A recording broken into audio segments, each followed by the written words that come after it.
بنو اسرائیل کے بارے میں جو آیات ہیں ابھی میں بار بار اس آیت کا حوالہ دیتا ہوں، ثم قست قلوبکم من بعد ذلک، اس سے فوراً پہلے آپ دیکھیں گے افلا تعقلون، سوچتے کیوں نہیں ہو؟ سوچنے کا تعلق کس چیز سے ہے؟ یہاں سے. تو پہلے عقل کی بات کی، پھر اس کے ساتھ ہی دل کی بات کی، دونوں کو ساتھ ملا دیا. آل عمران کی انتہا میں بالکل آخر میں الذین یذکرون اللہ قیاما وقعودا وعلی جنوبہم ویتفکرون، جو اللہ کا ذکر کرتے ہیں کھڑے، سائڈ پہ لیٹے ہوئے، کھڑے بیٹھے لیٹے ہوئے ذکر کرتے ہیں. ذکر کہاں پہ ہوتا ہے؟ دل میں ہوتا ہے. پھر کہا وَيَتَفَكَّرُونَ فِي خَلْقِ السَّمَاوَاتِ، اسی آیت میں، اور پھر گہری سوچ میں پڑ جاتے ہیں آسمانوں اور زمین کے بارے میں. سوچ کہاں پہ ہوتی ہے؟ دماغ میں. ان دونوں کا بیلنس ہمیشہ ان دونوں کو ساتھ ساتھ. خیر، یہاں پر اس آیت میں بات ہو رہی ہے دل کے بند ہونے کی، اور ایک دفعہ دل بند ہو جائے تو سوچ آپ کی وہ ڈیویٹ ہو جاتی ہے. دل پتھر ہو جائے تو آپ کی سوچ غلط طرف پہ جائے گی. جیسے اگر انسان کے دل سے رحمت نکل جائے، فرض کریں، ایزی ایگزامپل، انسان کے دل میں رحمت نہ رہے تو پھر وہ کیمیکل ویپنز بھی بنا سکتا ہے کہ نہیں؟ انسان کے دل میں شفقت نہ رہے، انسان کے دل میں انسانیت کا خیال نہ رہے تو وہ ایسا بزنس بھی چلا سکتا ہے جس سے کروڑوں فیملیز بینکرپٹ ہو جائیں، اس کو کوئی فرق پڑے گا ہی نہیں. اس کو تو نہیں پڑے گا، کیونکہ اس کا جینیس دماغ جو ہے، جس نے اتنا بڑا بزنس بنا لیا، دماغ تو اس کا چل رہا ہے، لیکن اس میں دماغ چل رہا ہے، دل کیا ہو چکا ہے؟ پتھر ہو چکا ہے. اب اس کو کوئی فرق نہیں پڑتا. اب وہ اس دماغ کا استعمال کر رہا ہے اپنے پولیٹیکل گین کے لیے، اکنامک گین کے لیے. اس کے سامنے ایک ایجنڈا ہے، اور اس ایجنڈا کو پورا کرنے میں وہ جینیس ہے، باقاعدہ جینیس ہے. میں تو یہ بھی کہتا ہوں کہ فرعون کا ذکر قرآن میں اتنی دفعہ کیوں ہے؟ کیونکہ قرآن جینیس آدمی ہے، بہت تیز ہے. اتنے اقتدار پہ کوئی ایسے ہی نہیں پہنچ جاتا. عقل والا آدمی تھا، بہت تیز تھا، اور اس کی تیزی دکھائی ہے قرآن نے، کس قسم کی وہ پلاننگ کرتا تھا. لیکن دل ایک دفعہ بند ہو جائے تو کسی بھی طرف جا سکتے ہو. اسی طرح سائنس ہے. سائنس اصل میں ایک اندھی چیز ہے.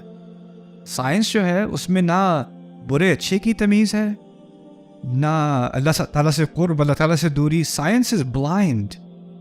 سائنس ایک آلہ ہے. کوئی کیمسٹری پڑھ رہا ہے، کوئی بایولوجی پڑھ رہا ہے، کوئی فزکس پڑھ رہا ہے، جیولوجی پڑھ رہا ہے، اس میں اللہ تعالیٰ کا کوئی عمل، اس علم میں روحانیت نہیں ہے. روحانیت اس علم میں کس نے ڈالی؟ اللہ تعالیٰ نے. اگر اس علم سے آپ روحانیت نکال دو، سائنس میں سے روحانیت نکال دو، تو پھر نیوکلیئر بام بنانا آسان ہو جائے گا. سائنس ہی ہے، آپ استعمال کر رہے ہو سائنس کو. وہی سائنس ہے جو ہم پڑھتے ہیں. اسی سائنس کے ذریعے آپ انسانیت کی مدد بھی کر سکتے ہو، اسی سائنس سے آپ انسانیت کو برباد بھی کر سکتے ہو. آپ کے پاس چوائس ہے. فرق کیا ہوگا؟ کسی کا دل سخت ہے اور کسی کا دل نرم ہے، بس اتنا سا فرق ہے. انسانیت کو آج سائنس نے جو ترقی دکھائی، جو اللہ تعالیٰ نے دکھا دی انسانیت کو، کہاں کہاں تک ہم پہنچ گئے ہیں، کہاں کہاں تک ٹیکنالوجی پہنچ گئی ہے، جس کا ہم کبھی گمان بھی نہیں کر سکتے تھے. اور جتنی تیز رفتاری سے یہ ٹیکنالوجی پھیلی ہے، جتنی تیز رفتاری سے یہ دنیا بدلی ہے. میڈیا کے بارے میں بھی سوچ، جس طرح میڈیا اب آپ کنزیوم کرتے ہو، آپ کے فون پہ ڈیٹا آ جاتا ہے، رائٹ؟ یہ تو مجھے تو لگتا ہے جب کوئی کیسیٹ ٹیپ لگا کے اپنے واک مین میں 2 بیٹریاں ڈال کے ہیڈ فون لگا کے وہ سنتا تھا، تو اس وقت کیا عظیم نئی ٹیکنالوجی تھی. شاک ایبزاربنگ ہیڈ فونز، شاک ایبزاربنگ کیسیٹ پلیئرز. اور اب وہ لگتا ہے پتہ نہیں کون سے پرانے زمانے کی بات ہے. آپ میں سے کئی ایسے ہو کہ آپ کو یاد ہے فون آتا تھا تو فون دیوار پہ لگا ہوتا تھا، اس کے ساتھ تار ہوتی تھی. ہیلو آما، چاچا کا فون ہے. دور سے کھینچ کے آپ فون وہاں نہیں لے جا سکتے. اتنی جلدی دنیا بدل گئی، اتنی تیزی سے. ٹیکنالوجی تو آگے جائے گی، لیکن اگر اس ٹیکنالوجی کے ساتھ ساتھ دل اندھے ہوتے چلے گئے، آنکھیں جو حقیقت کو دیکھ نہ سکیں، کان جو ہدایت کو سن نہ سکیں، اس سے ان کو سنائی نہیں دیتا وہ، تو پھر کیا ہوگا؟ آگے مثال دی ہے. اگر ایسا ہوا، اگر دنیا ایسی ہو گئی تو پھر کیا ہوگا؟ اولئک کالانعام، تو پھر وہ گائے، بھینس، بھیڑوں کی طرح ہے. انعام گائے کی طرح، بھینس کی طرح. یہ لوگ گائے بھینس کی طرح ہیں. یہ کیسی مثال ہے؟ بلی کی طرح کیوں نہیں؟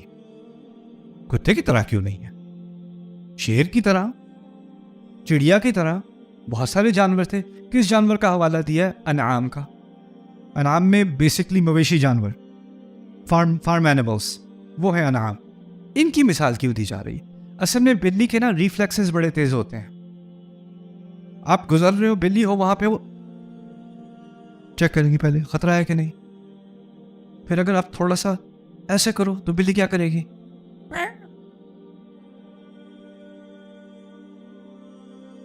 کوئی کبوتر ہے آرام سے بیٹھا ہوا ہے, دانے کھا رہا ہے, آپ پیچھے سے بھی اس کے قریب آؤ گے تو کیا کرے گا؟ اڑ جائے گا. بڑے تیز ریفلیکسز ہیں اس کے. جانوروں کے مکھی ہے, آپ کے کھانے کو چرا رہی ہے آپ سے. آپ کو اب نہیں چھوڑوں گا اس کو میں. پکڑی گئی کہ نہیں؟ نہیں پکڑی گئی. یو آر ناٹ ماسٹر می آگی.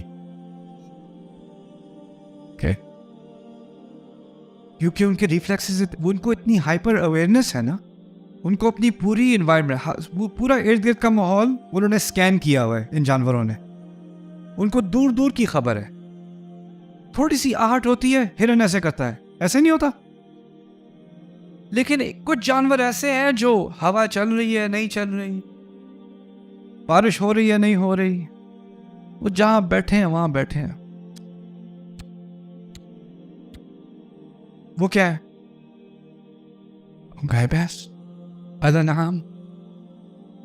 کوئی, میں روڈ ٹرپ پہ گیا تھا تو وہاں کیلیفورنیا میں کچھ فارم لینڈ ہے ہائی وے کے پاس, تو وہاں کچھ گائیں تھیں ہائی وے کے قریب آ گئی تھیں. آگے سے ٹرک گزر رہا ہے, اور جب ٹرک پاس سے گزرتا ہے نا تو گائے کے جو بال ہیں وہ گھاس کھا رہی ہے. کوئی اور جانور ہوتا تو کیا کرتا؟ فوراً آگے, اس کو فکر ہی نہیں, کھائی جا رہی ہے کھائی جا رہی ہے. یعنی انعام کی مثال ایسی ہے, ایسے ہو جاتے ہیں جن کو اپنے ارد گرد کے ماحول کا کوئی خیال نہیں رہتا. وہ اپنی بس جو پتھر دل سے جو دنیا دکھ رہی ہے انہیں, اور جس چیز میں ان کی دلچسپی, اس میں ایسے مگن ہو جاتے ہیں کہ وہ انعام بن جاتے ہیں. اولئک کالانعام, یہ غفلت کی انتہا نہیں ہے, غفلت کی انتہا ہے. پھر اللہ تعالیٰ کہتے ہیں بل ہم اضل, وہ تو گائے بھینسوں سے بھی خراب ہے, گائے بھینسوں سے بھی خراب ہے. I don't know if they do this here, کیونکہ یہاں بھی فارم لینڈ تو ہے, بہت ہے. امریکہ میں, مڈل امریکہ میں نا, کیونکہ لوگوں کے پاس فری ٹائم بہت ہوتا تھا, تو ان کے رات کو لڑکے جو آوارہ گردیاں وغیرہ کرتے ہیں فارم لینڈ میں, they have a sport, cow tipping.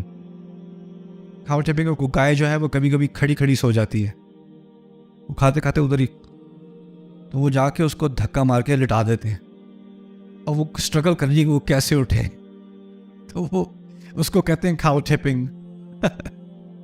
کوئی لائن ٹپنگ نہیں کرے گا, کوئی ولف ٹپنگ نہیں کرے گا, کوئی ڈاگ ٹپنگ نہیں, کیوں نہیں کرے گا, کیوں نہیں کر سکے گا؟ ان کے ریفلیکسز بہت تیز ہیں, وہ سینس کر لیتے ہیں. یہاں پر کہا اولئک کالانعام بل ہم اضل, نہیں, ان سے بھی گئے گزرے ہیں, ان سے بھی زیادہ خراب. کیوں؟ اگر گائے کو کوئی آگے سے سینس نہیں ہے, کیونکہ اس کا ایک مقصد ہے, اس نے گھاس کھانی ہے, اس نے دودھ دینا ہے, اسی میں مگن ہے اس کا سروائیول. ہم نے اس کو ڈومیسٹیکیٹ کر دیا اس جانور کو, تو اس کے سینسز خراب ہو گئے. ہم نے اس کو ایسا کیا نا, وہ شروع میں ایسا نہیں تھا, وہ ایک وحشی جانور تھا, ہم نے اس کو ڈومیسٹیکیٹ کر دیا, اب وہ انعام بن گئے.